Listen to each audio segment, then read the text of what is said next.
Sunil, what an honor it is to speak to you. I hope you're safe and healthy and you've got both your vaccines. Thank you so much. Yes, I'm safe. I've got one. I'm waiting for the next one. And I also hope you and everyone there are safe and healthy. That's so sweet of you to ask. We're well and working from home. Sunil, a lot of people say that Gianluca Vialli and Roberto Mancini have recreated the feeling of that Sampdoria squad of the 90s with this Italian squad. Sampdoria players, even when tournaments were not on, would meet every Thursday for dinner with their families. Of course, with national teams, you can't do that. Everyone goes away to their clubs. But the fact that the Italians are always smiling, joking, laughing, enjoying each other's company. Are you a believer of that philosophy too as the Indian team captain? I am. And you missed out the way they sing the national anthem. True. Yeah. To you and to everyone who's watching, if you want to see something great, watch the Italian players singing the national anthem. That is outstanding. It seems they are literally going on a war, for a war. And I think the whole camaraderie, the unity it shows, I think Italy is the only team, Hrishi, that celebrates a goal line save, that celebrates a tackle as if they have scored. It's outstanding when they bump their chest. I think Bonucci and Chiellini did it. When they go and slap the other player who has saved, I think it was, if I'm not wrong, Donnarumma saving it, and both Chiellini and him, they went and did a chest bang. And that is so good to watch. They're so good to watch. It's a team that may not have an individually brilliant player, but they are such a good team. Everyone does their part, and it's so good to see them. It reminded me of Leander and Mahesh at Wimbledon doing the chest bump. Yeah. That kind of more aggression, yes. Let's look at that Italian midfield. I mean, the English press, what do I say about them? Not enough credit is being given to them by the local English press. But three technically skilled personnel, Sunil, Marco Verratti, Nicolo Barella. Barella to me is one of the best midfielders in the tournament. And he holds the key to Mancini's formation, a box-to-box midfielder. And Jorginho, lots of them say he's the real brains behind the Azzurri.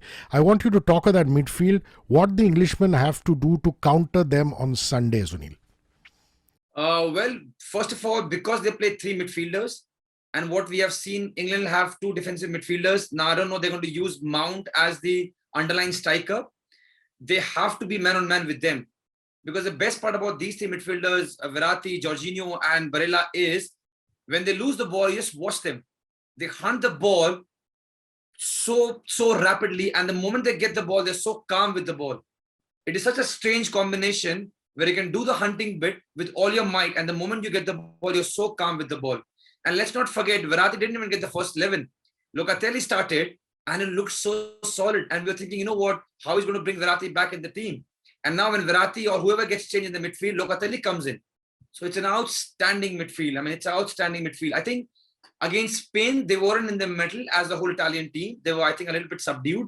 And the ball position was more for Spanish team and also the goal scoring chances. But the 5 games that we have watched, they are so sorted. They move like a team. They come back and defend in numbers. The moment Immobile, Insigne, or Chiesa was playing now, they all come back and put the ball in front of them. So there are numbers behind the ball, and they look so solid. I mean, one team you probably would not want to face is Italy. Losing Spinazzola, 2-time star of the match at this tournament, was a terrible blow for Mancini. I mean, here's a guy who was everywhere on the pitch till that Achilles injury happened. Incredible energy. Do you think, Sunil, that Emerson is a reliable replacement? We saw him very capable in the semis against Spain. Or do you think the Englishman will exploit the lack of Spinazzola? They will, because of the way Spinazzola has played. Having Chiellini by your side, Emerson is being helped a little bit. But let's be honest, he is not Spinazzola. The way he played, I don't know if you saw the moves when the ball goes to Insigne, he goes blind overlapping. And the moment the ball is lost, he comes with the same speed. It was outstanding to watch him. I think I hadn't seen much of him, but in this tournament, I was so pleasantly surprised to watch him. And I was watching the match live and I saw the injury. And you feel for the player, when you're doing so well and you're reaching the latest of the tournament, you don't want to miss out. And I don't know if you watch the video, but the next day when they're having breakfast or lunch, he comes back with a stretcher. And everyone has gone there and hugged him and kissed him. It is so wonderful to watch. Let's look at the battle of the goalkeepers in the final. Sunil, would you say that Donnarumma has been the best goalkeeper in the tournament? If I look back at that Kevin De Bruyne first half shot against Italy in the quarterfinal, it was a powerful curling effort. Donnarumma just came out of nowhere to turn the strike away. You think he's filled the worthy shoes of Gigi Buffon? And at the other end of the spectrum, Jordan Pickford, the England goalkeeper with the longest spell of clean sheets. He beat Gordon Banks' record, which was standing since '66. Talk to me about each goalkeeper's biggest strength, please. I think for me, Pickford, who has done outstanding in this tournament, for me, he's not in the same level of Donnarumma.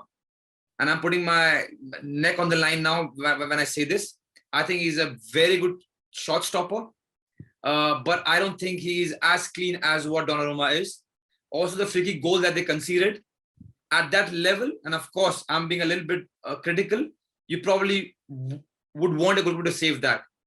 Also, his distribution hasn't been clear. But yes, he has been excellent form as far as stopping the balls coming to the net is concerned. The tag of being a good shot stopper, he has lived up to it. And for me, Donnarumma is the best goalkeeper right now in the tournament. Has he or will he fill the shoes of Buffon is a huge statement. I don't want to judge that. But when you look at him, he's such a big guy, but he looks so agile and he looks so safe. You will not see him flinging here and there. You will not see some crazy dives, but he's so sorted. And also for me, what edges him a little bit apart from Pickford is his distribution. When the ball goes to him, because Bonucci and Chiellini, they open up and they want to keep the ball, and he's so calm with the ball. His distribution, I think, is much better than Pickford. The Italian backline, so formidable. I want you to talk about Bonucci, Chiellini, the veterans, how they played in this tournament. And surprise, surprise, Sunil, even Di Lorenzo, the right back who came into the squad as a replacement for Florenzi, he gave a solid display against Spain. So what will Gareth Southgate's plans be for them on Sunday night? Just give the ball to Sterling.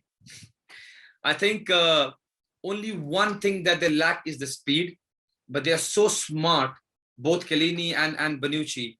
I was watching the game against Belgium, and you could not see one versus one long ball where Lukaku could run against Bonucci and Chiellini. Everything was in front. The tactical foul was on top of the game. The moment they couldn't run, they will tackle the boy and finish the move there. They are so smart. I think as a pairing, you probably will not get a better pairing than a Bonucci and a Chiellini. When it comes to being tough, when it comes to being understanding the game, when it comes to being the voice, when it comes to making sure that the midfielders come back and defend, Di Lorenzo and Spinazzola, if you ask them, they will tell you how a better player they become because they're playing with a Bonucci and a Chiellini. Now, the semis were a quiet night for Immobile and Insigne, but Chiesa was electric, wasn't he? He's such a joy to watch, so attractive. How will the England defenders close down on him? How is he to be kept quiet, Sunil?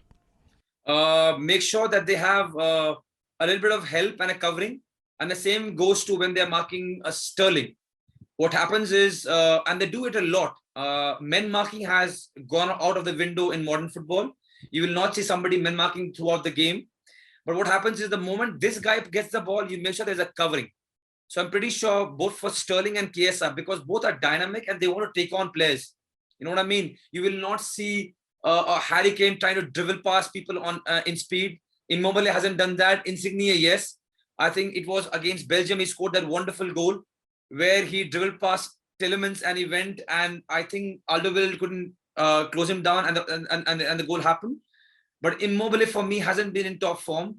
But the good part is the head coach, the gaffer, always trust him. But for me, Chiesa is the one. I think he's so dynamic. Somebody who's always hungry for goals. He might do sometimes a little bit more than what is needed, but just the zeal of trying to do it sets him apart. And the same thing with Sterling. Looking at the England squad, would you say Bukayosaka has been one of the most exciting discoveries of this tournament? I mean, he had only 4 caps entering in June, Sunil. Now, the 19-year-old is a revelation. I'd like you to comment on Saka and what you're looking forward to him in the final. Well, to put it simply, that goal that brought them back in the game doesn't happen if Saka doesn't do that crazy sprint. The moment the ball was going towards Harrykane, he put his head down and he just made the run. Harrykane turned, nobody closed him down, and a simple through ball, 1-1. Imagine if it's not 1-1, Saka doesn't do what it did with that move. They go to the dressing room 1-0 down. It's a completely different ball game.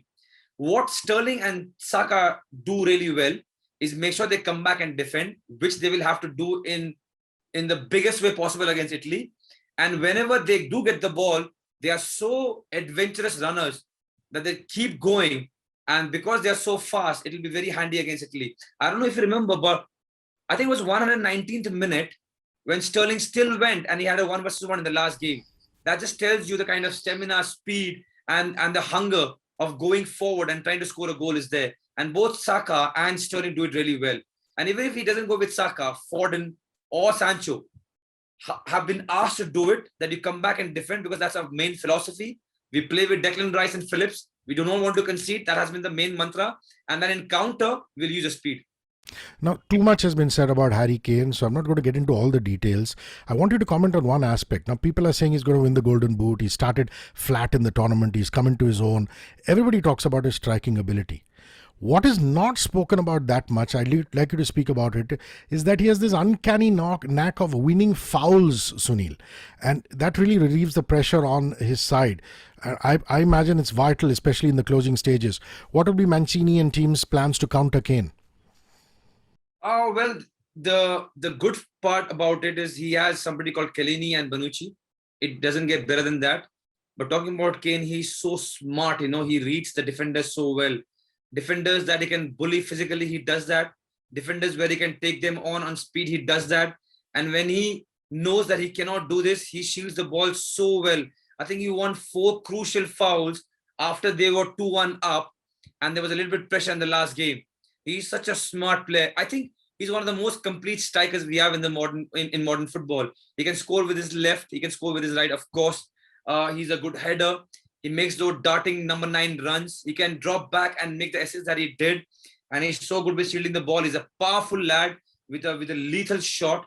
And I wasn't surprised, when I think he got a little bit of stick when the first 3-4 games he didn't score. But because of who he is, we have seen this time and again. Number 9s like him will always get goals. It is a little bit tricky when he plays for England because both Saka or Sancho or Sterling, they come inside. There isn't much of crosses. Only when Lukeshaw overlaps or I think Walker overlaps, he gets the crosses because he feeds on them. So I think that was a little bit of one of the reasons. But now when he's in his element, you give him half a chance, he will score. That Topo goal was a testimony of the kind of striker he is. Nice segue into my next one. Another key player for England for Sunday night. I've been following Lukeshaw from his Southampton and now Manchester United days. He forays in front perfectly. He's been combining well with Raheem Sterling down the left and some amazing, fizzing, dangerous deliveries. I'm sure Italy will be keeping more than a keen eye on him, Sunil. I mean, he's been the revolution, man. When Trippier started in the first game, I was a little bit shocked because I'm a firm believer left back should be a left-footed. And a right back should be a right-footed. So imagine what must be going through his head when Trippier was chosen before him. And to come back and the way he has played. And what's strange, that's a very good point. It's very strange how Sterling and him have such a telepathic combination. They don't play for the same club. In fact, they play for rival clubs.